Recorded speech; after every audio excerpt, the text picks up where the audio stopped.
On the profile interview segment this week, I'll be speaking with the Director General of the Nigeria Employers Consultative Association, NECA. He speaks on the several challenges that the employers of labor are faced with and possible solutions towards ensuring that Nigeria has a robust economy.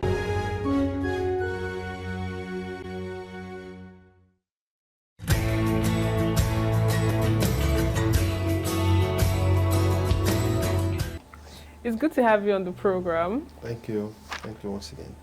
A lot has been happening in the organized private sector, which we know, of course, will benefit the working people and employers of labor and also government if they decide to listen. Top of it most is the organization having a roundtable discussion with political parties on how the economy can move forward. Looking at the rate of inflation that the country is faced with at the moment, of what's important is it for organized private sector to have meetings with political parties at this time? Well, I think we can't be tired of meetings, as it were, since they provide the opportunity to engage critically with those principals or those you think are positioned or going to be positioned to drive the economy as it were in the next few months. So the engagement was basically the OPS engagement driven by NECA, as it were, with support of some critical stakeholders also, like the Center for International Private Enterprise. And the idea basically is for us to share the perspective of the OPS, the priority areas of the economy for the OPS, areas where we think if we pull those areas on the trajectory of growth, then they have the potential to drag every other sector or a larger number of our sectors also along with them in the trajectory of growth. So the OPS came up with a priority document, and we shared with the press, we shared with partners, and hopefully that document becomes our agenda document with the next government. As well, these are the priority areas that we think if we focus on, it will not only help the organized private sector to grow, it will also help the nation to come out of the many quagmires that we find ourselves currently. Right now, as we speak, there's this immediate challenge of fuel scarcity that Nigerians are faced with. What are your recommendations at the organized private sector level? For you to do business, you need electricity supply, and when it's Absolutely. not 24/7, it means you're going to be using diesel or you're going to be Absolutely. using fuel. And if it's not easily accessible, what has been your members' comment as regards this? What are the challenges they're faced with, or are they okay with the way things are going? We will say, I confidently say, there has been a conspiracy of silence, which is worrisome. We are supposed to be paying humongous amount of money on subsidy, and what subsidy should have done, or what the payment should have done, is to make or guarantee the availability of the product, year in, year out. Now you are paying subsidy for a product, and what you are trying to avoid, you are still faced with the same illness. So it becomes worrisome, becomes a major source of concern that why exactly are we paying subsidy? As the government removes subsidies silently, and we have this issue of queues everywhere, or what exactly is happening?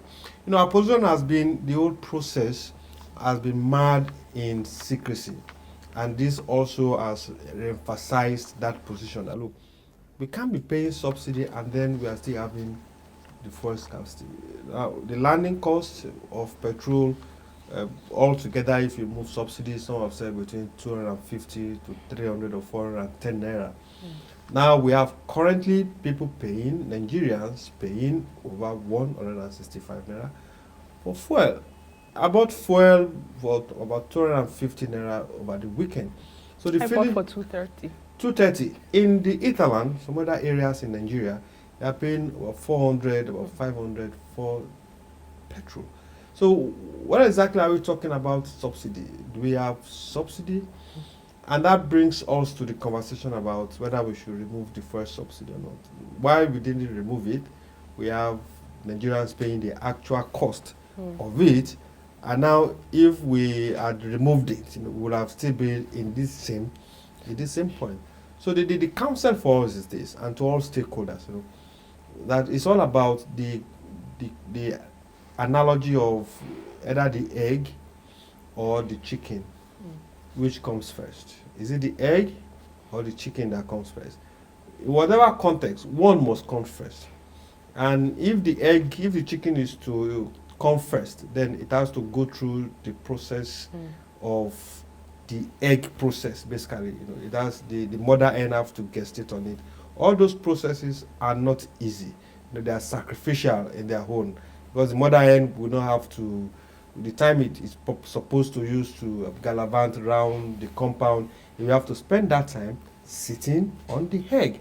It's painful. So whether we remove subsidy or not, we are all paying one way or the other. The sacrifice we should have made that we didn't make in time past, we are all paying for it, either through the queue that we currently have, either through the reducing purchasing power of Nigerians, either through businesses that are suffering from these same issues.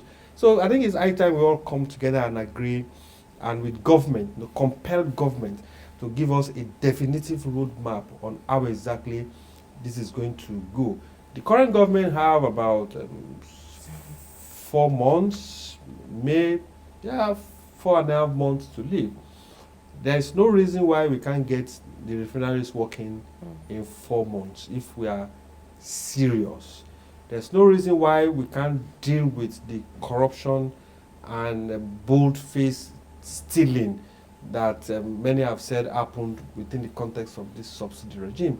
There's no reason why we can't deal with those within the next 5.5 months.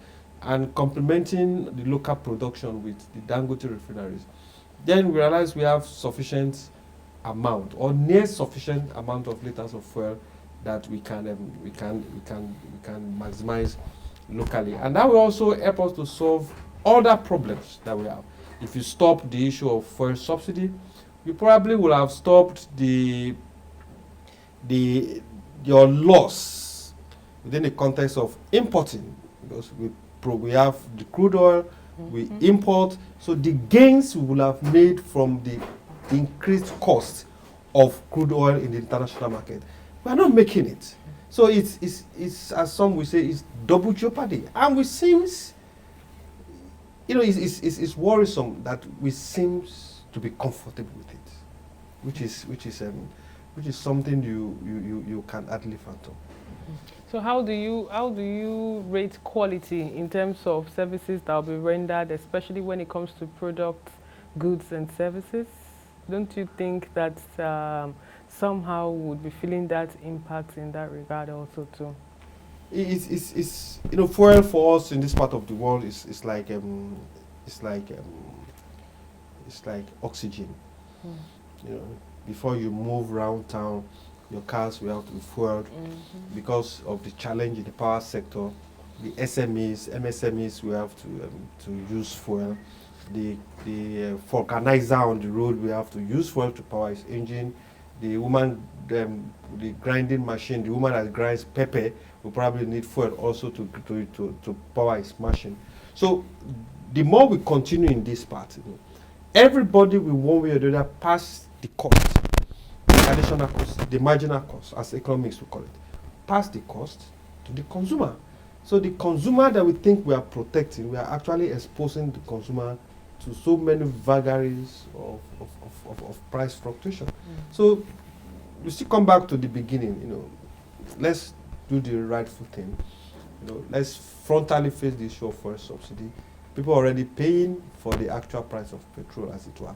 So why not let's deal with the issue frontally? Let's feel the pain, and find a way to mitigate the pain for ourselves. We think seriously that is the direction. First, within the next 6 months, thank God, in the budget, the Appropriation Act, the subsidy is supposed to go by June, as proposed by government. So we have, this government will leave by May 29th.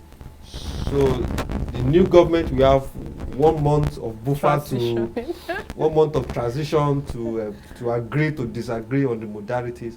But the time to do it is to start the process, set up a definitive process is now, so that we all know there's a roadmap between now and the middle of February. And maybe investors would be ready to invest if they can.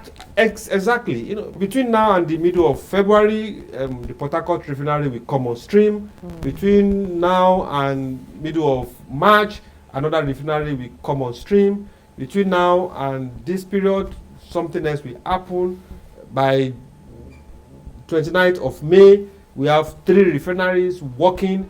We have this number of liters of fuel, or this number of crude that those refineries can use. Then we have so millions of liters being supplied by end of so month. So it's a roadmap that we can hold everybody to. But somebody coming to say the refineries in Port Harcourt will start working in January or February, those are vague conjectures that we've experienced before, and I will not take this country will not take us further. Still talking about the agenda by the organized private sector, 4 political parties ahead of the 2023 election.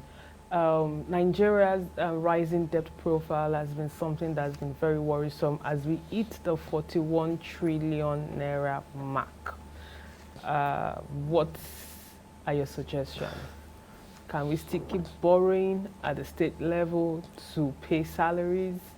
What modalities do you think needs to be in place to ensure that we have working people used optimally in terms of production, and also employers of labor also probably having a robust economy to also fuel the country? There was a conversation that I had, and somebody asked when he heard about the quantum of our debt, and he asked, to build a new country, how much exactly will it cost?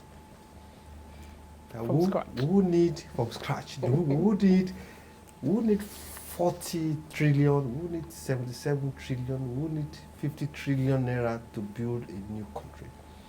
And then you start asking yourself, we've borrowed so much, and really on ground, you ask yourself, what are the signs or the evidences that we've borrowed that much? Those are different stories as well. But the truth remains that we can't continue to borrow. Even the debt to GDP ratio in the current budget is about 5.something%, which is more than the 3% that is allowed in the Fiscal Responsibility Act of the same government. So borrowing can be a good thing. It can be a good thing sometimes when the cost of borrowing to invest is cheaper than using your own funds. And at that point, you must have demonstrated a high level of responsibility. And now, if that is not the case, then you borrow to fund infrastructure and the rest, which is fine. But in a situation where we have challenges in so many fronts, challenges of accountability, challenges of even responsibility, then you start asking yourself, what is the necessity of we borrowing? The Minister of Finance said we don't have challenges with borrowing, with debt, that the challenge we have is revenue.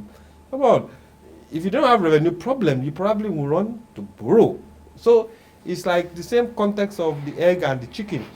If I don't have revenue problem, I basically would not borrow. So what we have advocated, or what we are advocating, is this. We have big challenge of oil theft. Now, I'm just trying to break this down so that an average Nigerian can understand the dynamics of it without bringing the big grammar, Now, I have crude oil. I have people, not spirits, stealing the crude oil. So my ability to sell 1.8 million barrel that has been allocated to me by OPEC is compromised because some people are stealing it. Before you steal, you don't take 4-liter gallons and go and steal. You probably will need a big barge, a big ship, as they call it, to siphon the oil. So those people stealing it, they have visible, they can be tracked. You can trace the movement of the oil in the international waters.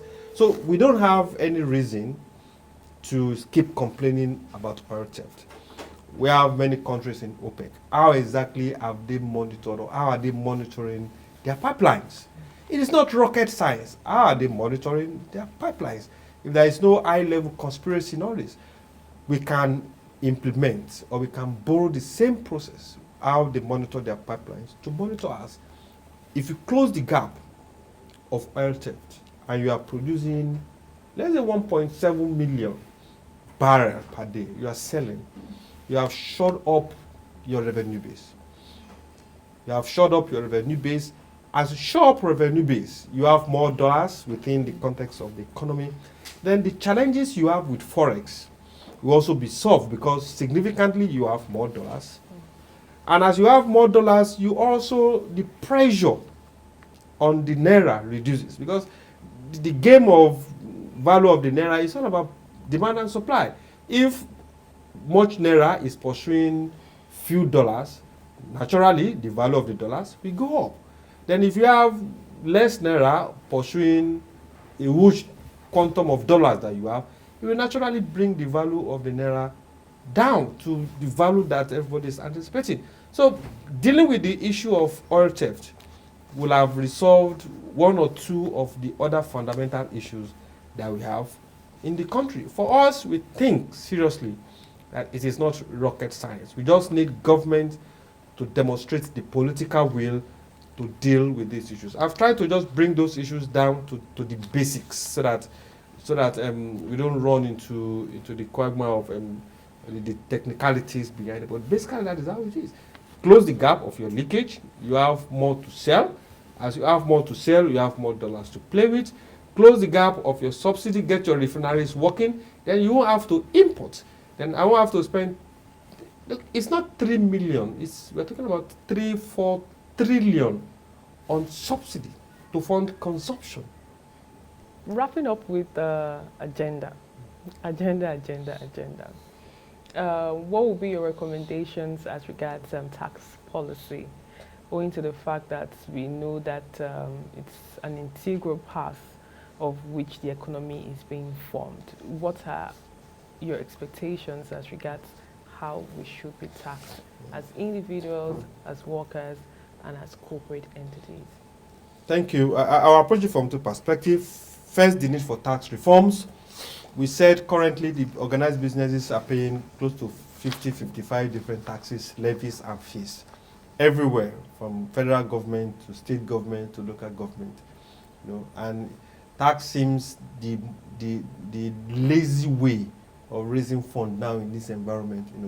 It's expected that those in government will be creative enough and ingenious enough to find innovative way to fund projects. Tax, we are not averse to tax, but we are averse to responsible taxation regime. Let's broaden the tax net. Let's broaden the scope within the context of the tax net, so we get more people into the tax net, rather than punishing those that are already paying tax. That is one. Two, also within the context of the agenda, is also to speak to whichever government is coming in. It's less of your policies now. It's also about who are those that will be appointed to run those policies. The era of bringing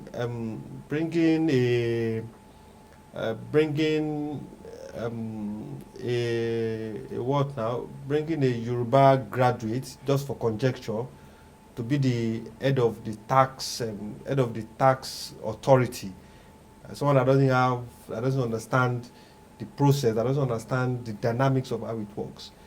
Bringing a non-technocrat to run a very technocratic system will create enough problem for us. And progressively you realize you are communicating to someone with power that doesn't understand what you are saying, which compounds the problem. So beyond the issue of fiscal and monetary policy alignment, beyond the issue of deal with security, deal with issue of insecurity, job creation and the rest, the level and the quality of those that will be appointed into leadership roles from the ministry, from agents of government.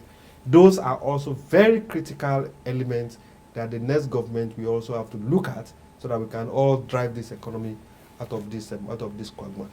The agenda is broad. The agenda is comprehensive, and subsequently the OPS will be sharing that agenda with government, this current government, and also the incoming government, so that we are all aligned within the context of what is the definition of growth, or what is the definition or the definition of development that we want for our nation.